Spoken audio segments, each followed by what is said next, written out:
All right, let's jump right into Joshua chapter 10. Now, this is one of those passages in the Old Testament that, if we're honest, can feel a little relentless, maybe even a bit brutal. It's this long list of conquests, one right after the other, and they're all described in almost the exact same way. But I want to show you that underneath what looks like repetition, there's a profound message about God's unstoppable faithfulness. It's a message that actually echoes all the way to the cross. You see, the rhythm of this chapter, it's not meant to be monotonous. It's a drumbeat. It's the sound of God's war drum pounding out the same rhythm city after city, until that rhythm becomes the message. This is the sound of a promise, one made centuries before to Abraham, finally, powerfully being kept. So the story picks up right after those 5 enemy kings are executed at Makkedah. And there is no pause, no rest. Joshua immediately launches this swift whirlwind campaign through the southern part of Canaan. And you gotta understand, this isn't just smart military strategy, it's an act of obedience. God has already given them the land, so why wait? On the very same day the kings are judged, Joshua takes their city, Makkedah. Think about that. The place where the enemy kings hid in a cave, their last refuge, now becomes the launchpad for Israel's entire campaign. The momentum is just unstoppable from this point on. Next up is Libnah. And right here, we start to really hear that drumbeat, that repetitive formula the text uses for each victory. The author is being so deliberate here, linking every new conquest back to the one before it, creating a chain that goes all the way back to the very first victory, Jericho.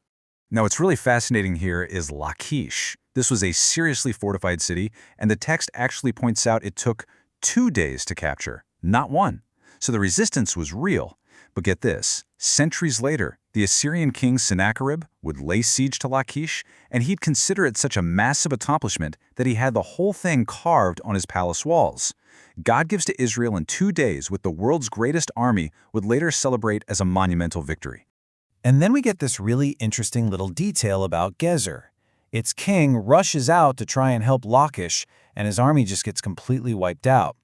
But notice this, the city of Gezer itself isn't taken. It's like the writer intentionally leaves this little loose end hanging, a plot point that won't actually get resolved for centuries, not until the time of King Solomon. Eglon falls next. You might remember its king was one of the 5 who had already been executed, and now his city shares his fate. It's captured in a single day. The drumbeat continues. And then they come to Hebron. And we have to pause here, because this is hugely significant. Hebron was the city of the Anakim, the giants. These are the giants who so terrified the spies 45 years earlier that an entire generation of Israelites gave up and refused to enter the Promised Land. Now, the very source of Israel's greatest fear and failure, it just falls like any other city. The final city in this lightning campaign is Debir. Now, Debir was also known as Karjat Sefer, which literally means city of the book. And there's this beautiful poetic justice here, isn't there? The city of the book falls to the people of God's book, the people of the Torah. So let's just break down that drumbeat we keep talking about. This 4-part formula gets repeated for almost every city. This isn't lazy writing, it is theological insistence. By constantly saying Joshua did to this city as he had done to the previous city, the text forges a chain that links every single victory, all the way back to the miracle at Jericho.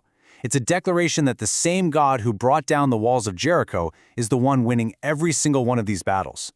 But as this drumbeat of conquest builds, we run headlong into the hardest, most difficult phrase in the entire chapter. The text keeps repeating, "He left none remaining," and that is deeply troubling for us as modern readers. We can't, and we shouldn't, just brush past it. So what do we do with this? What does it possibly mean when the God of love commands this kind of total destruction? Well, to understand this, we have to grasp a key biblical concept called herem. The Bible frames this not as random violence, but as a specific one-time act of divine judgment. First, the door to mercy was always open. People like Rahab or the Gibeonites who turned and sought refuge in Israel's God, they were spared. Second, this was a judicial act. God had told Abraham centuries earlier that he was waiting for the sin of these nations to be complete. This was a final judgment against deeply ingrained systemic evil. And, maybe most importantly for us, this is not a model for Christian warfare. Our battle is spiritual, against strongholds in the mind and heart, not against cities of flesh and blood. Okay, so now let's widen the lens a little bit. because this whole campaign isn't just about conquering land. It's about fulfilling a very specific, a very personal, decades-old promise. Remember those spies from 45 years before this? 10 of them came back from this exact region absolutely terrified of the giants in Hebron. They said, "We seemed like grasshoppers." But there was one man, Caleb, who said, "No, let us go up at once and occupy it." He saw the exact same giants, but he saw a much, much bigger God. And for 45 years, God remembered Caleb's faith. He made a specific promise to Caleb that the very land that terrified everyone else would one day belong to him. This just shows us that God is never unjust. He never, ever forgets the faith of his people, no matter how long it takes to fulfill his word. And what's so powerful about Hebron is that it has this dual identity. Yeah, it was the city of giants, the place of fear, but it was also the burial place of Abraham, Isaac, and Jacob. The patriarchs themselves were buried there. So when Joshua takes Hebron, he's reclaiming the very ground where God's covenant promise was physically staked. He's planting a flag over the graves of their founding fathers. And all of this whirlwind campaign, the giants, the promise to Caleb, it all leads to the ultimate takeaway of the entire chapter, a truth that really defines the story of the whole Bible. Here it is, verse 42. This is the summary statement for everything we've just seen. Why did they win? It wasn't their strategy, it wasn't their strength. They won because the Lord God of Israel fought for Israel. You see, Israel's job was to trust and obey. God's job was to win the victory. Now, the Hebrew for that phrase, "at one time," is pam ahat, and it means in one stroke, a single decisive blow. This whole southern campaign was one sustained, victorious movement of God. And what we're seeing here is a preview, a small-scale picture of a much greater cosmic victory that was still to come. This is where the entire story points. Joshua's campaign against the kings of Canaan is a shadow, a preview of Jesus' ultimate campaign. See, Christ's enemies weren't flesh and blood kings. His enemies were sin, death, and every hostile spiritual power.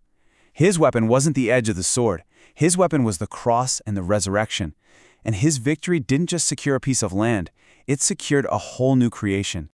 And this is the point that brings it all home to us. The same God who flattened the armies of Canaan, the God who conquered the city of giants, is the God who fought for you, personally, at the cross. He launched a campaign against every enemy that held you captive, sin, shame, death, and he won. He won in one decisive blow. So let's end with this. The God who can stop the sun in the sky, the God who topples giants, the God who keeps his promises for 45 years. That is the God who fights for you. So the question is, how does knowing that, truly believing that deep in your bones, change the way you face the battles in your own life today?